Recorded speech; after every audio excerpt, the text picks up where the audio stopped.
have done is something which has not been done for the past 70 years. A temporary provision was put in the Constitution, Article 370. It was called a temporary provision, which made provisions for a separate constitution to a state. The people of India were not happy about it. The feeling of the people of India was that one country means you must have one flag and one constitution. Necessity for strengthening integration. And for strengthening integration in one country, you need one flag, one constitution. The other thing was that because of Article 370, the people of Jammu and Kashmir themselves were not able to develop at the rate at which the rest of the country was developing. No industries could go, no hotel chains could go, no colleges could go, apart from the government colleges, no medical no hospitals, no medical chains could go. Job creation was not happening. You get the benefits of large chains of hospitals or large chains of educational institutions. They were not able to get the benefits of even something like the Right to Education Act. Imagine, just because of Article 370. The Prevention of Corruption Act.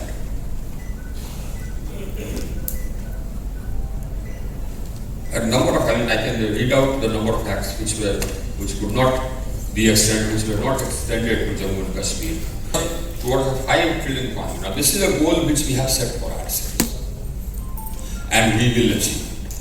Now, many people are talking about the economic growth being only 5%. We are still the third fastest growing economy, large economy in the world. I mean, developed economies grow at 1%, 2%. They are growing at 1% and 2%. There is a general slump in the market, in the external economic situation. But we have the advantage of having a huge country, a huge market, and therefore demand. And we aim to leverage that to reach our goal. For this, credit is necessary. Now, we have carried out a step in the first 100 days whereby we merged many public sector banks, and the resulting banks have become some of the largest banks in the world.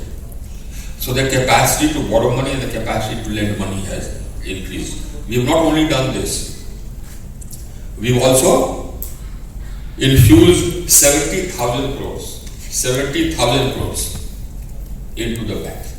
For retail loans, we have decided that the rates of interest will be linked to the repo rate, so that as the RBI reduces the repo rate, that benefit is passed on to the consumers, whether consumers for buying houses, cars, or whatever. For people buying cars, we have come out with other steps. We are allowing them 30% depreciation right through in the first year. For the automobile sector, this 30% depreciation will apply to all vehicles acquired up to March 2020. The BS4 vehicles purchased till March 2020 will remain operational for the period of its registration. The customs duty on parts for manufacturing of e-vehicles are being reduced. The ease of doing business. This is how we have progressed. When we started in 2014, our rank was 142. Now it is 77. This is ease of doing business. Now you can register your company in 1 day. In 1 day. In order to further make life easy for the consumers, customers of public sector banks, we have decided that the progress of their loan application can be tracked by the applicant on the net. So at any point of time, you know where your loan application is. And as soon as the loan is repaid, the documents are to be returned within 15 days. The startups with a turnover of up to 25 crore will get a tax holiday as specified in the Income Tax Act, which provides for deduction of 100% of income tax for the startup for 3 out of 7 years, which is the 3 years the startup can choose. To make taxation simpler, we are saying that we are making it faceless. This has already been announced. This has been decided. So if your tax is going to be, assessment is going to be, if your return is going to be taken up for assessment, it will be faceless. He will not know you. The assessing officer will not know you. You will not know him. So the possibilities of fairness will increase. If there is any, we will make pre-filled tax returns available to you. 16 offences in the Companies Act, which were earlier had provision for jail terms, have now been converted to fines only. The insolvency and banking, the insolvency code has been, the insolvency and bankruptcy code has been amended to make it simpler. Now a decision can be taken by the creditors with 51% majority. That used to hold up a resolution. For resolution, we've also provided for facilities for changing the corporate structure, mergers, etc. So that resolution will become simpler. We have provided for access of Indian companies to the global market through the depository receipt scheme. We are operationalizing this. For the domestic retail investors, Aadhaar-based KYC will be permitted for opening of demat accounts and making investment in mutual funds. Push to infrastructure. So we have decided to invest about 100 lakh crores for developing modern infrastructure over the next 5 years. Out of this, 50,000 crores will be the investment in railways and the remaining in other sectors, roads, etc. We had already reduced the corporate tax on corporates to 25%. We have reviewed the FDI policy and allowed 100% FDI. We've already launched another scheme under KUSUM, whereby we will be giving solar pumps, 30% us, 30% the state, 30% farmer loan, and 10% farmer. And that loan will be repaid by us buying the power. We have revamped the rooftop solar scheme. Up to 3 kilowatts, now the subsidy will be 40%. And you don't need to run any year. We have put in place, this is a scheme which we have launched, and it will reach every state. We launched it in 100 days. And you need to apply only to the nearest office of your discount, or you need to apply online. And they will come, they will set it up, everything. And you only need to pay the money minus the subsidy which we are giving. Or if the state government wants to give more subsidy on that, fine. Above 3 kilowatts, we will be given 20%, because those who consume above 3 kilowatts are generally well-to-do. So for them, 20% subsidy is sufficient. We have given a big thrust to the hydro sector. The cabinet approved in this 100 days about 1,600 crores to kickstart the Dibang hydroelectric project in Arunachal Pradesh, which is 2,880 megawatts. the Subansiri hydroelectric project, again in the Arunachal Pradesh, was 2000 megawatts. That was stopped. We got all the clearances, we started. We started work on 2 hydro projects in Jammu and Kashmir. And one hydro project was stuck in Singh, so we have taken that over. We are going to start work on those hydro projects.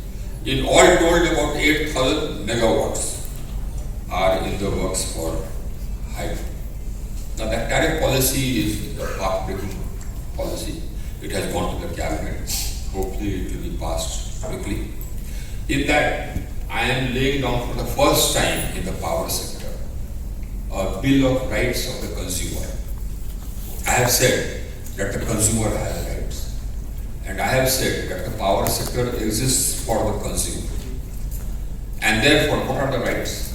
So, I am saying that 24/7 supply is a right. Any load shedding, penalty will be levied on the DISCOM and credited to your account. Any disruption in supply, transformer going off, etc., it has to be attended within a certain time frame which will be laid down by the regulator. If it is not attended within that time frame, again penalties will be levied. The DISCOMs can't pass on the burden of their inefficiency. You know, if a DISCOM is making higher losses, it cannot increase the tariff. We are saying that losses of only up to 15% can be passed through in tariff. The rest, the DISCOM and the state government will have to bear. You can't be made to pay for the inefficiencies of the system. We are saying that come out with a system whereby you can choose your supplier and you can have multiple suppliers in different areas, so that whosoever gives you better service, you can get that. So all told, this is going to be, and the ease of doing business. I am empowering the consumer. I am also empowering, or I am also improving the ease of doing business for those who are engaged in the business of generation, transmission, and distribution. So that if any price increases, let's say the coal price increases, and because of that the tariff has to increase, it has to be done within a particular time frame. Suppose the tax increases, the GST increases, that has to be passed on within a particular time frame. So that this tariff policy is there, come through, we will come through. Yeah. Please allow me to ask one more question, sir, about the Andhra PPA's issue of renewable energy thing. So despite your concerns and appeals to the Andhra government and also the concerns by the global investors, the government seems to be continuously reviewing and cancelling the PPAs. And you had also written a letter recently appealing to the Andhra government on the NPAs of close to 2,000 crore. For the actually, this is what happened was unfortunate. Yeah. Very unfortunate. What is the current status? So I spoke to Mr. Reddy, and I wrote to him also. You see, what has transpired is exactly what I feared. I wrote to him and I told him that, look, people come and invest in this country on the strength of, or with the faith that any contract they sign, they will be observed. Now, if you start aggregating contracts, then people will stop coming and investing. And our sector, especially in the renewables, is mostly driven by foreign investment, because the world sees India as a country where the foreign, where the renewable energy capacity is growing and will grow. They see India as a good market, an outstanding market. Now that was because our legal systems were clear and the contracts had signed. So I told him that this will disrupt our investment. That has happened. Now when I spoke to him, then I wrote to him, then after that, the government also, I also spoke to the Prime Minister, that told the Home Minister to get to it. Then Mr. Reddy came to Delhi and he met the Prime Minister and the Home Minister, and he gave his point of view. He also left a letter. So we'll be replying to that letter. So we are at it, and we are telling, our stand is very clear. Our stand is that if you come across any illegality, if there is evidence of any illegality, there must be concrete evidence, then you please go ahead and take action as per law, But you cannot, across the board, without, across the board without any material at all reopen all the contracts. You can't do that. Rishika Sagan from CNN News 18. Just wanted to check with you, what's the mechanism that government has in place to tackle the growing job losses? Real estate and auto seems to be already affected, especially MSMEs are having lakhs of job losses. So what's the mechanism that government is looking at right now to tackle these job losses? No, basically, all these sectors, they are a function of the overall economic growth. And the housing sector will grow as the demand grows. Now, we've tried to make things easier for the housing sector by being provided for interest subvention of almost 2 lakhs, so that people for affordable housing, so that people can go in and book houses. What happened was that there was a huge spurt in construction activity. Now, that spurt in construction activity was not actually matched by the demand. People saw demand coming and they overcalculated. They sort of miscalculated. They thought that the demand is higher than it actually was. So there is a lot of space, floor space, which has been constructed, for which there are no buyers. So that is the basic problem. And another problem, I don't know about here, but in the greater capital region, Noida, etc., another problem was that many of the builders had diverted money. They had taken money on deposit from the customers, from the buyers, and they diverted that to various other ventures. So somebody went and contested an election in Bihar, somebody set up industries to make chips, etc. Diverted the money of the consumer. So these were the factors which had brought this. We expect that it will recover. Yeah. So Ashish this side from India Today, sir. I just wanted to know how government of India and your government is dealing with this slowdown in our government. Yeah, our government. Our government. Dealing in slowdown in automobile sector, Ashok Leyland and several other automobile companies have. I've already told you. I'll repeat it. I've already told you. So we've already provided for depreciation of up to 30%. I told you that. And then apart from that, we have sort of gone easy on the transition from BS4 to BS6. We have changed that law. We've decided to reduce the customs duties on import of equipment, etc. So gradually, I hope it will come. Alleging a lot of irregularities in Telangana power sector. Telangana BJP President Lakshman has been alleging a lot of irregularities in power purchases of Telangana, and he has been demanding probes. Are you looking? I don't know what he has said. He has not said anything to me. I mean, basically, we don't act like that. If anybody has any concrete thing to say, it should not be like Andhra Pradesh. Yeah, concrete thing to say, they should write it down. Yeah, I would like to know what is your contribution towards Kaleshwaram project here.